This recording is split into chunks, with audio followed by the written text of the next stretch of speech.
Ka'i. Had fun with the students and even felt proud, though in the audience there was hardly a crowd like this one.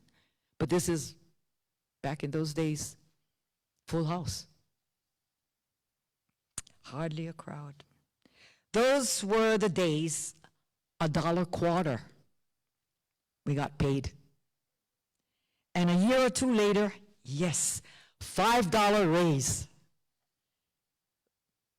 Those were the days of an audience no more than 50. Then a few months later, full house, there were 60. As time went on, PCC progressed forward. CCH also continued onward. However, challenges arose, and remaining open to the public became a problem. But as living in Laie was always a place to be adored, through community support and a spirit of ohana, things at PCC and CCH were restored. I danced through high school, graduated and attended CCH, working at PCC, paid all my tuition. Everything was great. I graduated with a bachelor's degree in health and physical ed, and that same year got a PE teacher's job at Kailua Intermediate Med. However, that year public schools went on strike. I thought to myself, too bad, no job in sight. I was foolishly happy, thinking, yes, I can take a vacation. But to my surprise, the principal of Kailua Med spoke out and told me, don't you go in that direction. She counseled, on the North Shore, there's one school that's not going on strike. Go there, even if you have to hitchhike. Long story short, I took her advice, not knowing I would someday become a Red Raider for life. The journey all began when Auntie Sally held my hand and walked with me to PCC, knowing someday I will come to understand.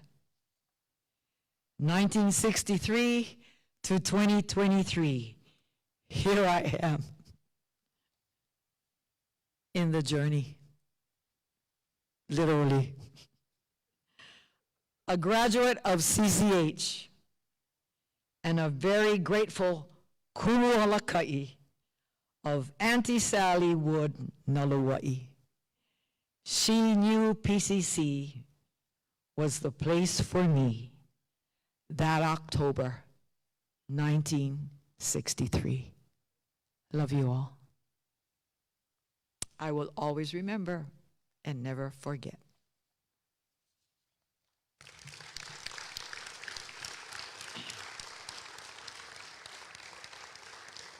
I love Elvis. I repented.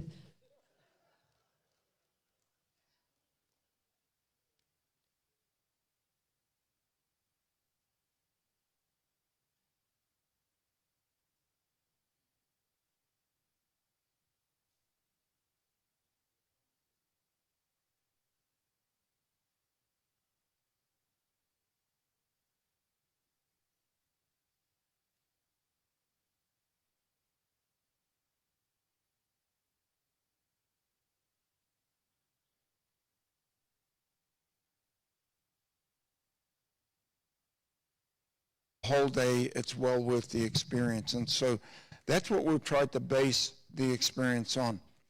And I'd just like to say that everything that we do here, when you saw our kuleana statement, our responsibility, our vision is to spread aloha around the world. Earlier this year, we were favored with a small short video of acknowledgement from President Nelson. And the reason why he had sent that was during COVID, when we were closed for so long, we had requested emergency funding from the church to help us continue. And they did. They gave us exactly what we asked for. But fortunately, we were only required to use 50% of the amount they gave us. So in counseling with the presiding bishopric, I was reminded of a very important lesson in life and a great principle for all of us. When we said, well, what shall we would love to use this money for this and that and so forth. And there's a lot of things to do with it. And the presiding bishopric said, well, what did you ask for? And he said, we asked for this money to help us through COVID. And he said, okay, and you didn't need it to help you through the COVID. Yeah. He said, did you ask for that money to be used for anything else? And we said, no, we did not. And he said, well, you decide what you need to do. But if it were up to us, we'd think about giving it back because you didn't use it. And so we talked about it, and he said, well, how do we do that? And so what we're fortunate enough to do is to say, oh, we've been directed to return the money to the church by sending it to BYU Hawaii. Now that sounds like a windfall for BYU Hawaii. It wasn't. The church just went and reduced their budget by the amount we gave the fence. So, you know, that's a wonderful thing about working here. So we learned that. And then because of that, President Nelson sent us a little message which we were instructed by church media. Said, you can play it to your guests. It's not to be recorded. It's not to be publicly quoted and so on. But one of the most important things that President Nelson said in that message was he said, I want you to know that when you share your spirit of aloha, you are also sharing the light of Christ. And he went on to say, and we need the spirit of aloha today more than ever before. Following that message came General Conference in April, and he gave the talk that was entitled, Peacekeepers Needed. Now, in BYU Hawaii's dedicatory session, I don't know whether it's in the prayer, but President McKay said that these young men will go forth and establish peace internationally. Then in the dedicatory prayer for the Polynesian Cultural Center, it said that we would help share with the world a true exemplification, an exemplification of true brotherhood. And so consequently, 60 years has passed, but the need to do those things seems to be more pertinent and relevant in the world we live in today. And so consequently, our vision now is to spread aloha around the world.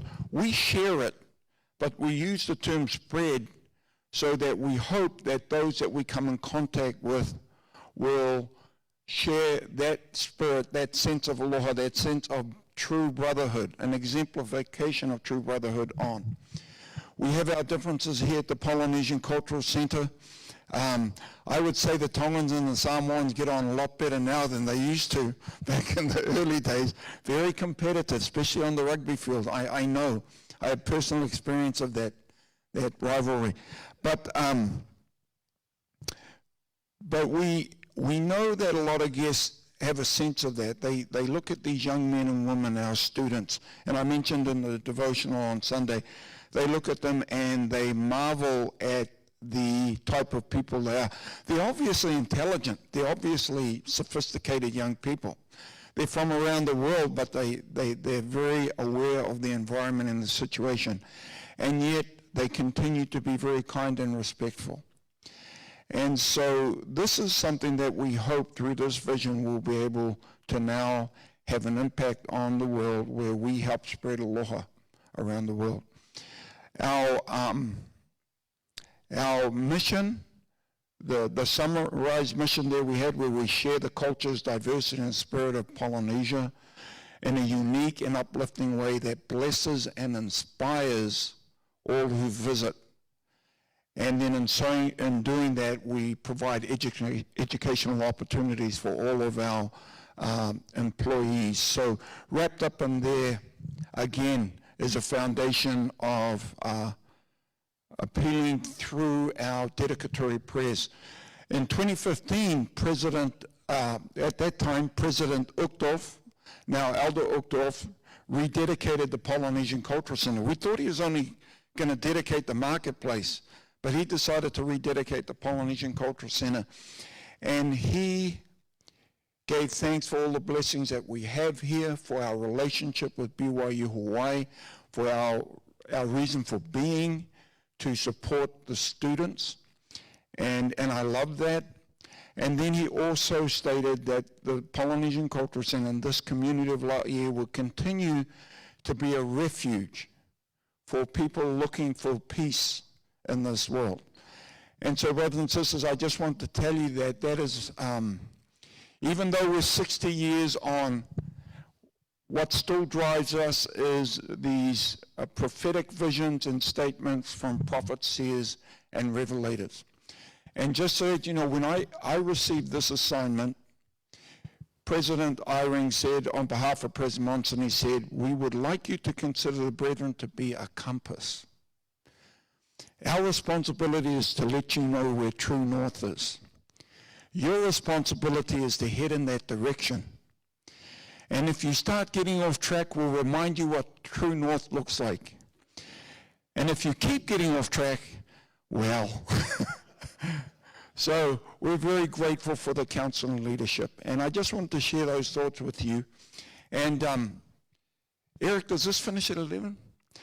Does anyone have any questions that they'd like to ask of myself or Mike or